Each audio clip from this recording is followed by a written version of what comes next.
Actress Shannen Doherty is no stranger to the spotlight. Since she was 10 years old, she's had a successful career on TV and in films. But now, the actress is starring in her own real-life medical drama as she faces a health crisis.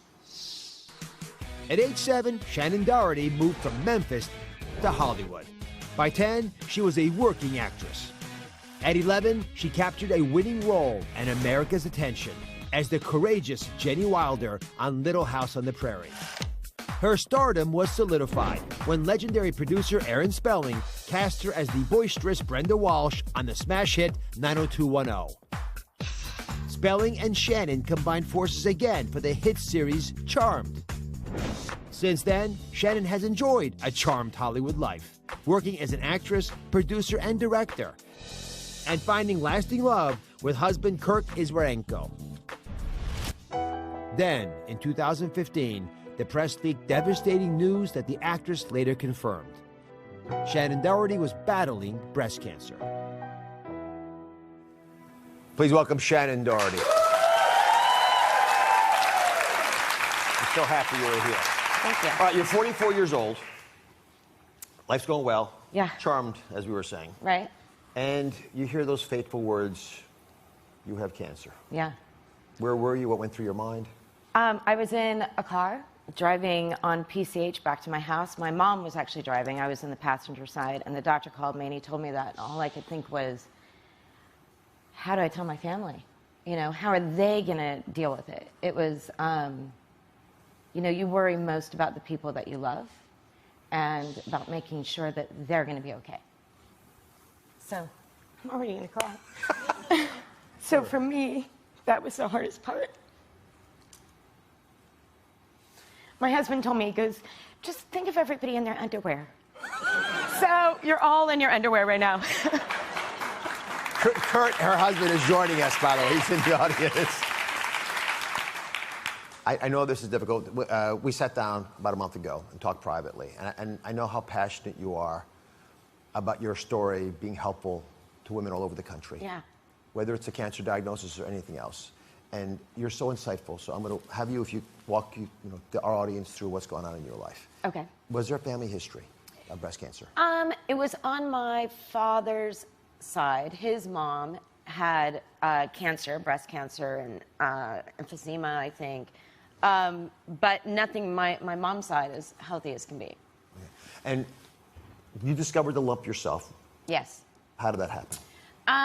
I was in the shower, and I felt something a little odd, and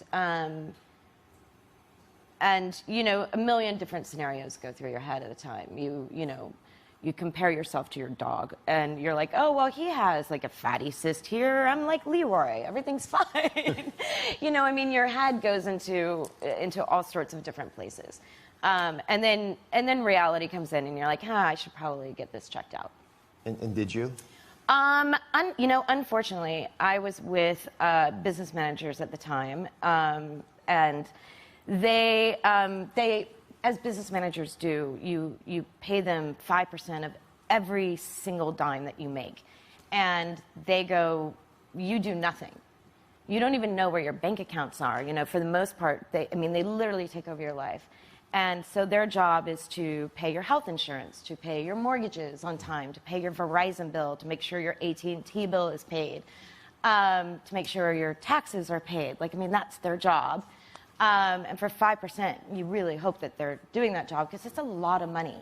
And I found out that they had not, in fact, paid my health insurance.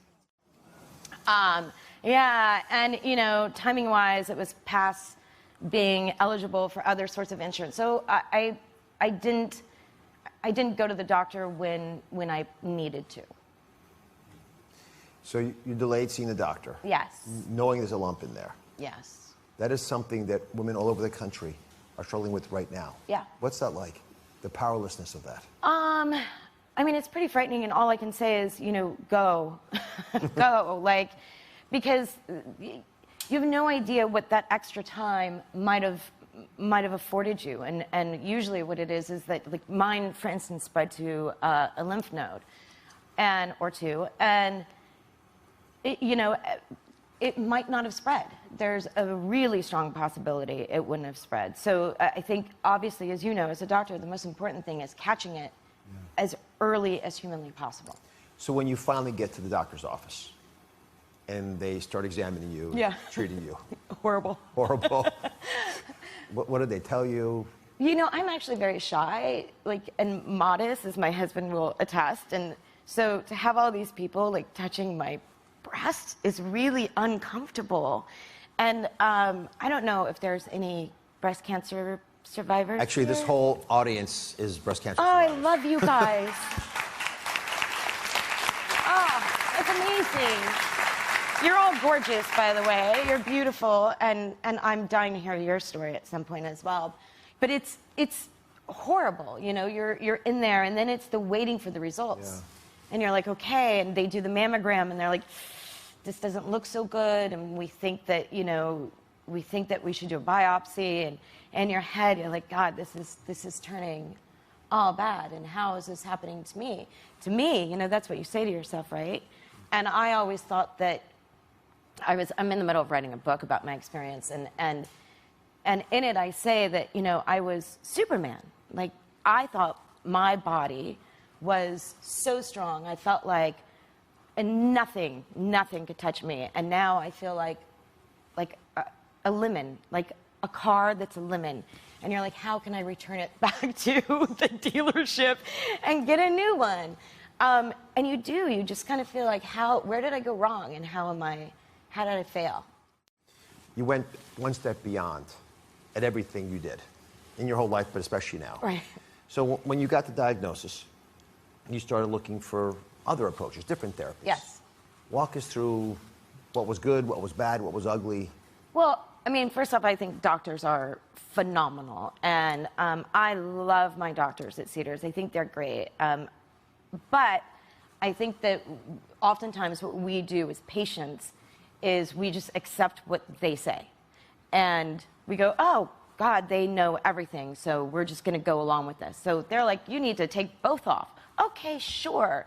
Or you need to do this, or you need to do this kind of chemo. And I think that it's very important to question it, to constantly sort of look at them and question and say, well, but why? And is there an alternative? And if I stay on medicine a little bit longer, is that going to change maybe the kind of surgery that I have to have? And why do I have to have radiation? Because it's so damaging to your body. Or, what are the different forms of chemo? And have we tested me to see which chemo will work for me? And then there's the alternative medicine. There's vitamin C injections. I don't know if you guys did any of those, but it's... You did that?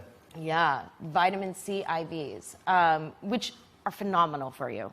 I don't think they cure cancer, but they're phenomenal. It's vitamins being injected into your body. And you research a lot of stuff. You research these clinics in Mexico that claim to cure you. Yeah, you guys know those, huh? Did you go there too? No, God, no. No, Okay. no, I didn't know. I drew the line at going to Mexico. But you're already so overwhelmed with the decisions you're having to make and with your own research. And this sort of comes at you, and it's even more overwhelming. You kind of... What I did is I buried my head in the sand and just sort of tuned everybody out and kind of figured out what felt right for me, and obviously with a lot of prayer as well. So what did you do? Is the mass still in your breast? Yes. So I have not had surgery yet. My oncologist felt that we should give this sort of an opportunity, this medicine protocol, to see if it would shrink the tumor. Mm-hmm. And it's also known to, it sort of cuts off all your estrogen. So my particular tumor is estrogen. It's all fed by estrogen. So the minute that they cut it off, it's sort of like, okay, pretty sure it won't spread at this point. And then you hope that the protocol you're on actually shrinks the tumor so that, again, you have more options, down the road for surgery. Do you think your doctors wanted to wait as long as you've waited? No. Does it make you nervous that the tumor's still in there? No, because I feel like I needed to be ready, and I needed first, second, third opinions. And I I didn't want to look back after surgery and say, wow, I wish I had done this instead. We're back with Shannen Doherty. That is so eerie. Yeah. What do you remember about shooting that episode from? Life Imitating That was Art. Beverly Hills 90210, by the way. That was the first time in a teen show, Yes. show that breast cancer was part of the story.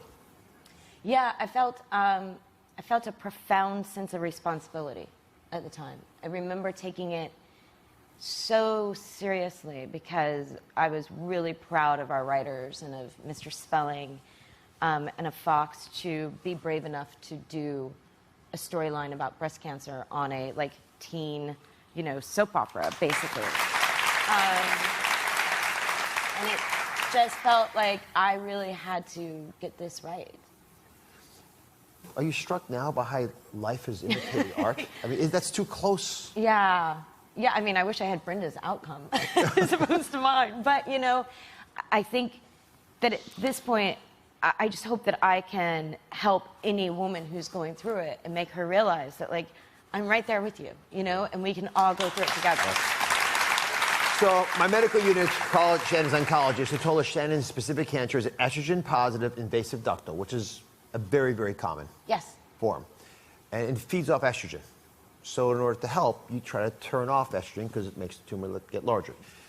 I know that your doctors are very nervous about you stalling the surgery. I'm going to use the word stall because you've gotten a lot of opinions now. Mm-hmm.